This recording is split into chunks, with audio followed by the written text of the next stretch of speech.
சட்டசபை இருக்குல்ல, அங்க ஆளுங்கட்சியினரும், ஆளுங்கட்சிக்கு ஆதரவான எம்.எல்.ஏக்களும் பேசும்போது, திமுக உறுப்பினர்கள் பற்றி எதனா விமர்சனம் செஞ்சுட்டாங்கன்னா, அவ்வளோதான்.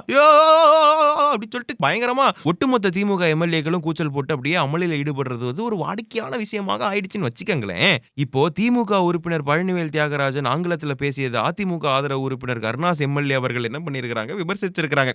சபையில சிறிது நேரம் அப்படியே கொய்யாமுயா, கொய்யாமுயா, கொய்யாமுயா, கொய்யாமுயான்னு கூச்சல் நிலவியிருக்குது. அதுக்கு என்னுடைய ஆங்கில பேச்சு முதல்வருக்கு நல்லாவே புரியும். அப்படின்றதுனால தான் நான் இங்கிலீஷ்ல பேசுறேன். அப்படின்னு தியாகராஜன் எம்.எல்.ஏ அவர்கள் சட்டசபையில விளக்கமும் குடுத்திருக்கிறார். அவங்களுக்கு புரியும். எல்லாத்துக்கும் புரியுமான்ற பேச்செல்லாம் இருந்தாலும் கூட ஒண்ணும் இல்ல. இப்ப நடந்த விஷயம் உங்களுக்கு புரிஞ்சிருச்சுல்ல. அது போதும். கிளிச்சுக்குன்னு சொல்லிட்டு நியூஸ் கிளிட்ஸ் பேஜை சப்ஸ்கிரைப் பண்ணிட்டு நீங்க உங்க ஒர்க்கை கண்டினியூ பண்ணுங்க.